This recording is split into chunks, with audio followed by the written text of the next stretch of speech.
Law number one, the law of the lid. The law of the lid says leadership determines the level of effectiveness. Now, this is a huge law, and although I say one law is not more important than any other law, here's what I do want you to know.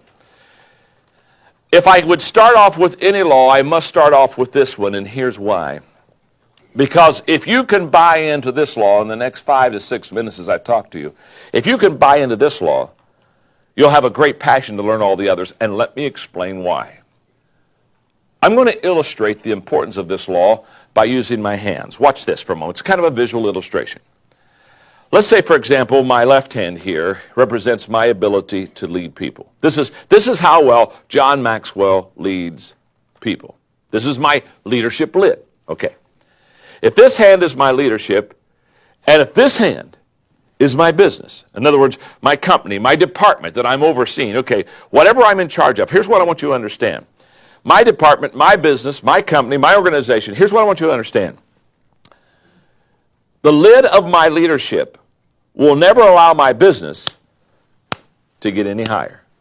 It'll never allow in other words, if this truly is my leadership lid, my company, my business, my department, my organization, whatever it is, it can never get any higher than the lid of my leadership. In other words, your leadership, my leadership, our leadership lid, whatever it is going to literally control and determine the size of our business. Now, this is huge.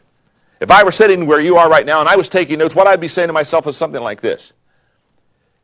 Since the law of the lid says that my leadership is going to determine my effectiveness, the most important thing that I can do in my life is learn how to become a better leader. Let me explain to you. Remember, I've already said to you the laws can be learned. We've already realized that you can learn these laws, okay? In fact, you told your neighbor you can learn these laws. Now, let me explain to you what can happen. Let's say from a 1 to a 10, my leadership lid is a 4. Well, what that means is if I'm a 4 as a leader, then my business, my organization is going to be a 3. Now here's what's not going to happen. If I'm a 4 as a leader, my business or my organization is not going to keep going above that lid and go to a 4, 5, 6, 7. It's never happened. In the history of mankind, the organization has not grown beyond the lid of the leadership of that organization. The leadership contains and controls and determines the size of the business. Now, so if I'm a 4, you look like a great smart audience, so I'm going to ask you a question. If I'm a 4 as a leader, what's my organization going to come to that I lead? But what's my number? 3, 4 max, isn't that right? Can't be any higher. What it's not going to be a 5, 6, or 7 because my lid is a 4. Now, the good news is I can learn to lead. So here's what I'm saying. If I'm a 4 as a leader and I've got a 3, 3.5, maybe, max, maybe a 4, I doubt, company or organization, here's what I want you to see. If I go from a 4 and I start learning leadership to a 5, to a 6, to a 7, all of a sudden, now look what happens. I have capacity for growth. I have potential for growth. My company can go from a 3 to a 4 to a 5 to a 6. In other words, here's what I'm saying. You can literally double the size of your department. You can just double the size of your company by just lifting your leadership lid. And every one of you here, everyone that would watch these tapes, I want to say this to you. You can lift your leadership lid.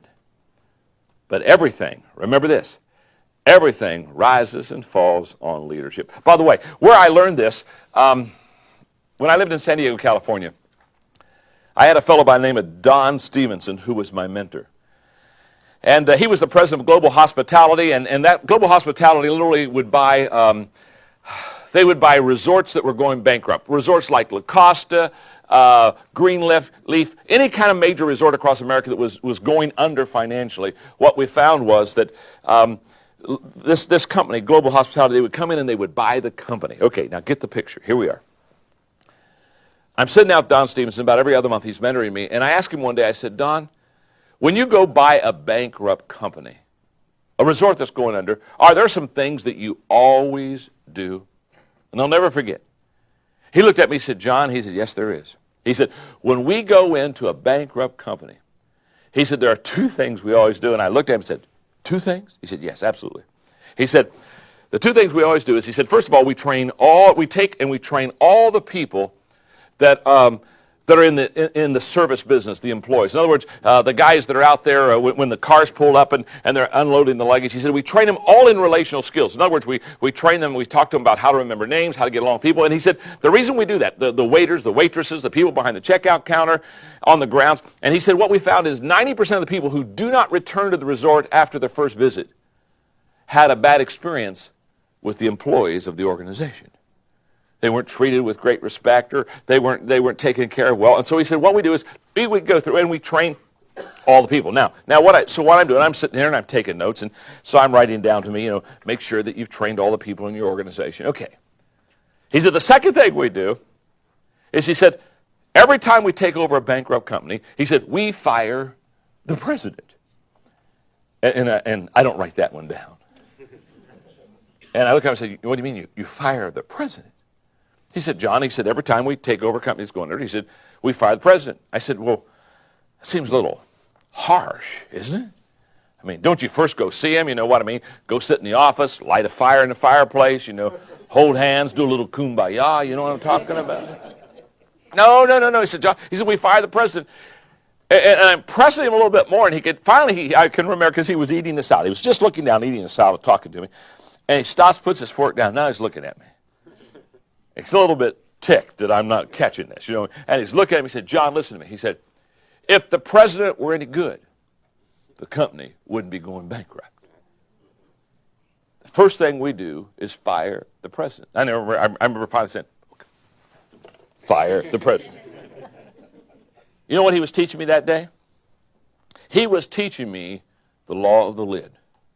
What he was really saying to me is that it's an absolute fact that in any organization, everything rises and falls on leadership. And the leadership of that organization will determine the size of that organization. And so therefore, when you have a good company that's thriving and doing great business and excelling, you've got good leadership. And when you've got a company that's stagnant and it's going downhill and it's not going well, I can promise you, you have bad leadership. Everything rises and falls on leadership. Now let me tell you what that law did for me as a leader. That day, when I walked out from the table, after listening to Don talk to me, that day, what I realized was that I was responsible as a leader. That I had to now take responsibility for my organization. I had to take responsibility for my people. I had to take responsibility for the success of my company. That I couldn't go and blame someone else. I read a statement recently that's just powerful. Here's what it is. It's easier to go from failure to success than it is to go from excuses to success.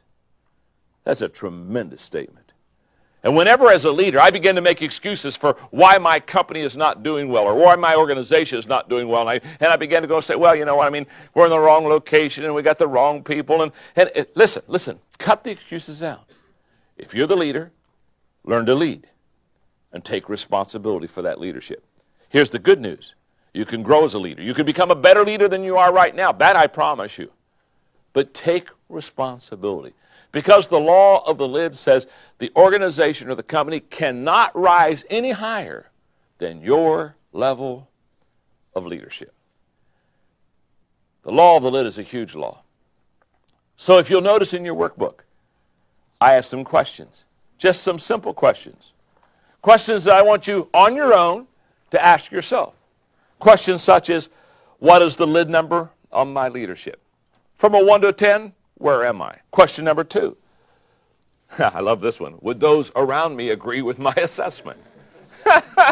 Get your leadership team together. And, hey, by the way, let me just say this. If, when you're kind of evaluating yourself, if you put down that you're probably from a 1 to a 10, you're probably like a 9.5. And you ask your team, you get your team together and say, what do you think my number is? And they say you're a 2.5. You're probably missing something. So let those around you evaluate and assess your leadership. And then question number 3, what is my plan to increase my lid number, my leadership lid number? How am I going to grow it? Because I have found that this is absolutely key. The ability to prepare and do curriculum like we're doing here so that you can grow as a leader. I mean, how am I going to grow my leadership lid? And question number 4, what are the lid numbers of those that work with me? That's a great question. Those that are around you close, Because one of the laws we'll study in the 21 Irrefutable Laws of Leadership is the law of the inner circle. And the law of the inner circle says those closest to me determine the level of my success. So what are the lid numbers of those around me? And then question number 5, what is my plan to increase their lid numbers? What's my plan? How am I going to increase the lid numbers of those around me? Law number 1, the law of the lid.